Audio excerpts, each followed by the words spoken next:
नमस्कार दोस्तों, आप सभी का स्वागत है हमारे YouTube channel VCS basic physics में। और आज के इस वीडियो में हम कक्षा 11 का एक टॉपिक लेकर चलेंगे, उपग्रह में भारहीनता। देखिए, उपग्रह में भारहीनता को समझने से पहले हम आपको समझाएंगे कि भार क्या है, भारहीनता क्या है, फिर हम बात करेंगे उपग्रह में भारहीनता की। देखिए दोस्तों, भार क्या है? पृथ्वी सभी वस्तुओं पर, अपने गुरुत्वीय क्षेत्र में रखी सभी वस्तुओं पर गुरुत्वाकर्षण बल आरोपित करती है और उसी गुरुत्वाकर्षण बल को हम भार कहते हैं। एक बार फिर से सुन लीजिए, वस्तुओं में, पिंडों में द्रव्यमान होने के कारण से पृथ्वी उनको अपनी ओर आकर्षित करती है, गुरुत्वाकर्षण बल से उसको अट्रैक्ट करती है और उस आकर्षण बल को भार कहा जाता है। अब हमें उस भार की अनुभूति कब होती है? देखिए दोस्तों, जैसे हमारा भी अपना भी द्रव्यमान होता है, अपना भी भार होता है, उस भार की अनुभूति हमें तभी होगी जब कोई अन्य वस्तु उसका प्रतिरोध करे, उस पर प्रतिक्रिया करती है, तो ही हमें अपने भार की अनुभूति होती है, अन्यथा भार की अनुभूति ही नहीं होती। जैसे हम बात करें कि जो इलेक्ट्रॉनिक तुल्य होता है, इलेक्ट्रॉनिक तुल्य पर यदि हम खड़े हैं तो वो हमारा जो वेट बताता है, तो वो किस आधार पर बताता है वो सुन लीजिए। कि हम खड़े हैं तुल्य पर, तो हमारा जो भार है वो उस पर क्रिया के रूप में काम कर रहा है और जो इलेक्ट्रॉनिक तुल्य है वो हमारे ऊपर प्रतिक्रिया के रूप में काम करता है। तो ये वो जो प्रतिक्रिया होती है वो ही भार है। एक बार फिर से सुन लीजिए कि जैसे हम यदि गुरुत्वाकर्षण बल के अधीन स्वतंत्रता पूर्वक गिर रहे होते हैं तो हमारा द्रव्यमान है, लेकिन उस स्थिति में जो भार है वो शून्य होता है। उसके पीछे रीजन क्या है दोस्तों, सुन लीजिए। क्योंकि उस स्थिति में कोई प्रतिक्रिया करने वाला कोई बल नहीं है, तो जो प्रतिक्रिया करता है तो ही भार होता है।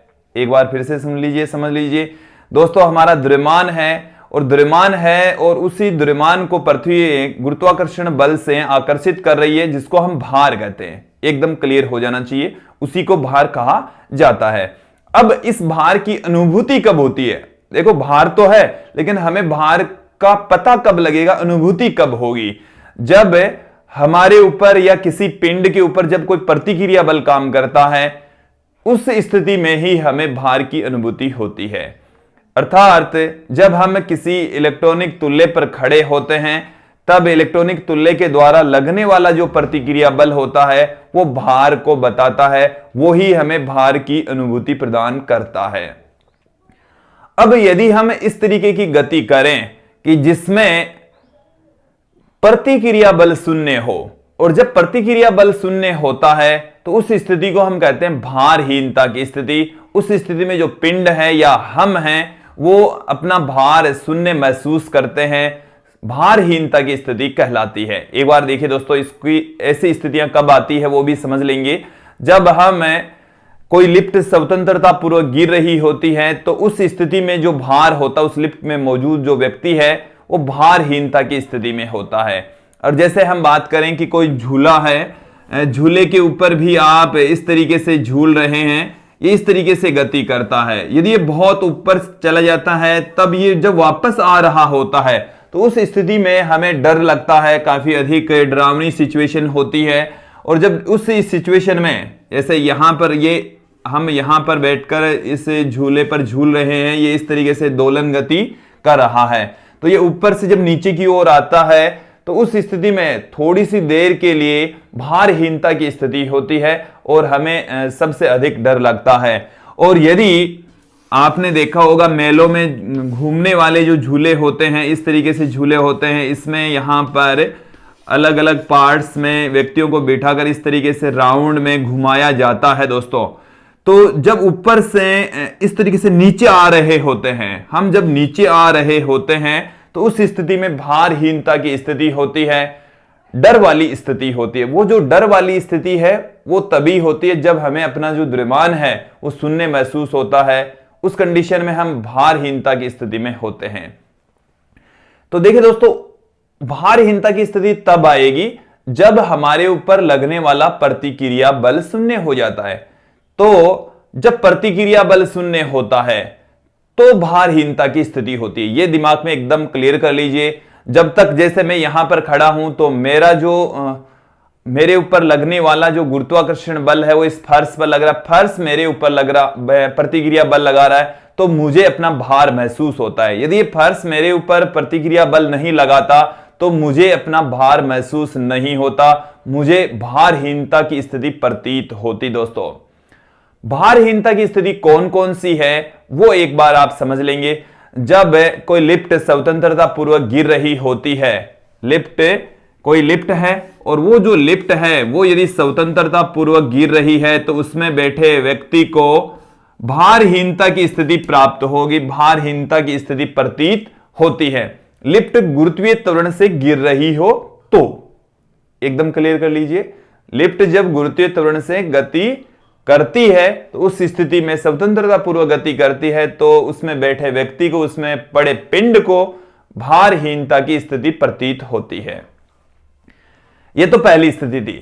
अन्य कौन सी स्थिति हो सकती है? दूसरी स्थिति है कि उपग्रह के अंदर रखे किसी भी पिंड का, क्योंकि उपग्रह की साइज छोटी होती है, उपग्रह स्वयं में कोई गुरुत्वाकर्षण बल उत्पन्न नहीं करता, तत्पश्चात उपग्रह में रखे सभी पिंडों की जो स्थिति है वो भारहीनता की स्थिति होती है। और यदि पृथ्वी के गुरुत्वीय क्षेत्र से भी यदि हम बाहर चले जाएं तो वहां पर गुरुत्वाकर्षण बल काम ही नहीं करता, वहां पर कोई प्रतिक्रिया काम ही नहीं करती। जो प्रतिक्रिया ही काम नहीं करती, प्रतिक्रिया ही शून्य होती है, तो उस स्थिति को हम भारहीनता की स्थिति कहेंगे। तो एक बार अभी जो मैंने स्टेटमेंट बोले, बातें बोली, वो एक बार फिर से मैं रिपीट कर देता हूं जल्दी जल्दी में। सबसे पहले तो भार है पृथ्वी के गुरुत्वाकर्षण बल का मान। यदि किसी पिंड पर पृथ्वी गुरुत्वाकर्षण बल लगा रही है जिसे हम भार कहते हैं, और ये जो भार है उसका हमें तब मालूम पड़ेगा जब कोई दूसरी वस्तु हमारे ऊपर प्रतिक्रिया लगाती है। जैसे हम इलेक्ट्रॉनिक तुल्य पर खड़े होते हैं तो हमें अपना भार इसलिए महसूस होता है क्योंकि इलेक्ट्रॉनिक तुल्ला हमारे ऊपर प्रतिक्रिया बल लगाता है, और वो जो प्रतिक्रिया बल है वो ही भार होता है। ओके, उसके पश्चात हम चलते हैं भारहीनता। भारहीनता का अर्थ यह है कि जब हमारा जो भार है उसके ऊपर कोई प्रतिक्रिया करने वाला कोई बल नहीं हो, अर्थात जब प्रतिक्रिया बल शून्य होता है तो उस स्थिति को हम भारहीनता की स्थिति कहते हैं। और यह कब कब प्राप्त होती है? जब लिफ्ट स्वतंत्रता पूर्वक गिर रही होती है, उपग्रह में रखे पिंड को भी भारहीनता की स्थिति महसूस होती है, इसके साथ में पृथ्वी के गुरुत्वीय क्षेत्र से यदि हम बाहर निकल जाएं तो भी वो भारहीनता की स्थिति की श्रेणी में आएगा। दोस्तों, अब आज का जो ये वीडियो है उसमें हम बात करेंगे उपग्रह में भारहीनता। उपग्रह के अंदर यदि कोई पिंड रखा हुआ है तो भारहीनता की स्थिति में होता है। उसके पीछे एक रीजन तो यह है कि उपग्रह का द्रव्यमान बहुत कम होने के कारण से वो स्वयं कोई गुरुत्वीय बल उत्पन्न नहीं करते, स्वयं कोई गुरुत्वाकर्षण बल उत्पन्न नहीं करते। और अभी हम आप लोगों को ये बताएंगे कि उपग्रह में रखे पिंड पर लगने वाला जो प्रतिक्रिया बल है वो शून्य होता है, इस कारण से उसका जो भार है वो भी शून्य होता है। दोस्तों, तो यहां पर आप देखेंगे उपग्रह में भारहीनता। उपग्रह में जो भारहीनता है इसको समझने के लिए, जैसे ये हमारे पास में है पृथ्वी को चाहे तो आप थोड़ा सा बड़ा बना सकते हैं कि ये हमारे पास में है पृथ्वी।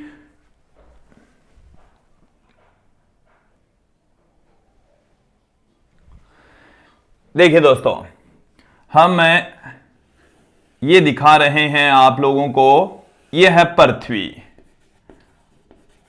ये पृथ्वी है और इसके चारों ओर ये हमने थोड़ी सी बड़ी सी कक्षा दिखाई है ताकि हम बेटर तरीके से समझ सकें। और यहां पर कोई उपग्रह है, ये कोई उपग्रह है, ये पूरा का पूरा ये जो गोला मैंने दिखाया है ये उपग्रह है, ये दोस्तों उपग्रह है। अब इस उपग्रह के अंदर ये कोई उपग्रह है और उस उपग्रह के अंदर ये कोई स्मॉल एम द्रव्यमान का पिंड है। देखो एक बार इस सिचुएशन को समझ लीजिए कि यहां से इसके पथ की जो रेडियस है वो स्मॉल आर कंसीडर कर लेते हैं, उपग्रह है और उपग्रह के अंदर स्मॉल एम द्रव्यमान का पिंड रखा हुआ है। दोस्तों, इसको एकदम क्लियर कर लीजिए, पृथ्वी का जो द्रव्यमान है वो कैपिटल एम और उपग्रह में रखे पिंड का द्रव्यमान है स्मॉल एम, और उपग्रह स्मॉल आर त्रिज्या के पथ पर चक्कर लगा रहा है। इसका मतलब है कि जो स्मॉल एम द्रव्यमान का पिंड है वो भी स्मॉल आर त्रिज्या के वृत्ताकार पथ पर चक्कर लगा रहा है। इसके साथ में उपग्रह का वेग और इस स्मॉल m द्रव्यमान का जो वेग है वो कक्षीय वेग के बराबर होता है। तो यहां पर हम पुट कर रहे हैं कि माना कोई उपग्रह पृथ्वी के चारों ओर, उपग्रह पृथ्वी के चारों ओर स्मॉल r त्रिज्या के वृत्ताकार पथ पर v0 वेग से मतलब कक्षीय वेग से चक्कर लगा रहा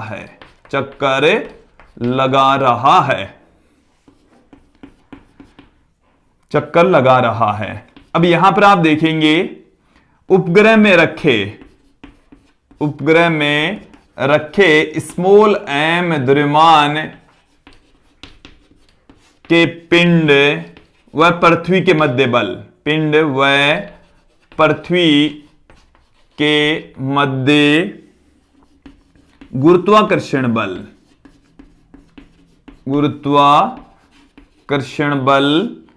F बराबर, देखिए गुरुत्वाकर्षण बल तो कितना होगा, capital G capital M small m बट्टे में जो दूरी है उसका वर्ग।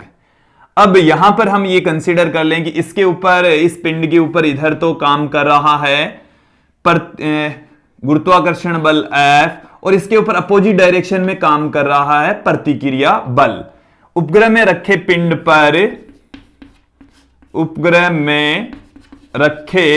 पर कार्यरत प्रतिक्रिया बल, उपग्रह में रखे पिंड पर कार्यरत प्रतिक्रिया बल, उस प्रतिक्रिया बल को दोस्तों यहां पर हम कैपिटल R से लिख रहे हैं कि कैपिटल R प्रतिक्रिया बल काम कर रहा है।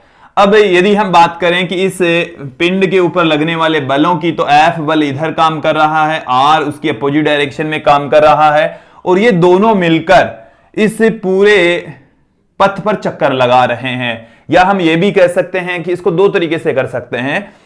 तो उपग्रह पर कार्यरत कुल बल, उपग्रह पर कार्यरत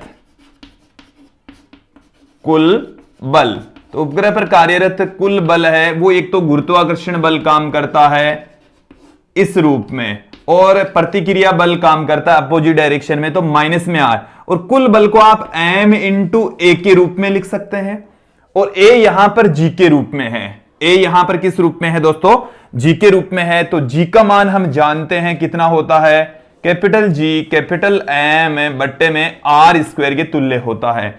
आप जब इसको g के रूप में लेते हैं तो यहां पर आप इस फॉर्म में इसे स्मॉल g का मान पुट कर सकते हैं। ये गुरुत्वीय त्वरण हम जानते हैं, r ऊंचाई पर गुरुत्वीय त्वरण की value capital G capital M बट्टे में R स्क्वायर की इक्वल होगी। तो जब यहां पर इसका मान पुट कर देंगे, देखो ये तो है उपग्रह पर कार्यरत कुल बल जो कि m इंटू ए की फॉर्म में होता है और a यहां पर g के रूप में है तो mg, और g का मान यदि आप कितना पुट कर देते हैं,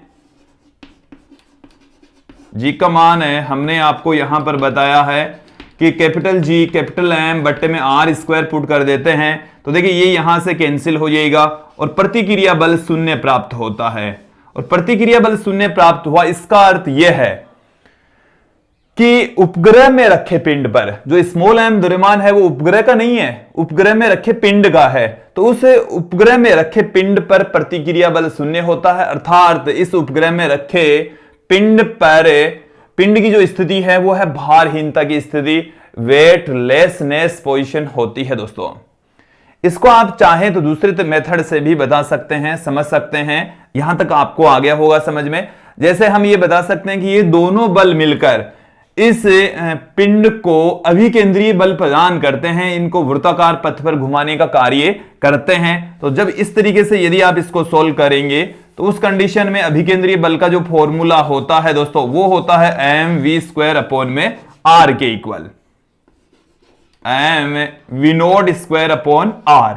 और ये जो v नोट है, अब की बार हम इस v नोट की वैल्यू पुट करेंगे, पहले हमने ये वैल्यू पुट की थी, v नोट होता है अंडररूट में कैपिटल G कैपिटल M बट्टे में स्मॉल r। तो v नोट का जब यहां पर स्क्वायर होगा तो m तो यहां पर पड़ा ही है, कैपिटल G कैपिटल M एक आर पड़ा है, एक आर इसके फॉर्मूले में आ जाता है। उपग्रह का कक्ष वेग का ये सूत्र है, इसको भी हमने अलग से वीडियो बना रखा है, वो भी आप देख सकते हैं। तो यहां से जब इसको कैलकुलेट करेंगे तो ये और ये वाली वैल्यू सेम हो जाती है, फिर से आर बराबर 0 प्राप्त होता है, अर्थात प्रतिक्रिया बल 0 प्राप्त होता है। तो उपग्रह में रखे पिंड पर जो प्रतिक्रिया बल है वो 0 होता है, और जब प्रतिक्रिया बल 0 होता है तो उस स्थिति को हम भारहीनता की स्थिति कहते हैं दोस्तों। तो ये जो सिचुएशन है वो है भारहीनता की स्थिति। इसका मतलब ये हुआ है कि प्रतिक्रिया बल काम नहीं करता, तो उपग्रह में रखे पिंड का जो आभासी भार है वो 0 होता है दोस्तों। इसके साथ में हम बात करें कि पिंड को यदि उपग्रह में विराम अवस्था में ठहरने के लिए किसी सहारे की आवश्यकता नहीं होती, इसलिए प्रत्येक स्थिति में वो भारहीनता की स्थिति अनुभव करेगा। आज के इस वीडियो में इतना ही, धन्यवाद दोस्तों।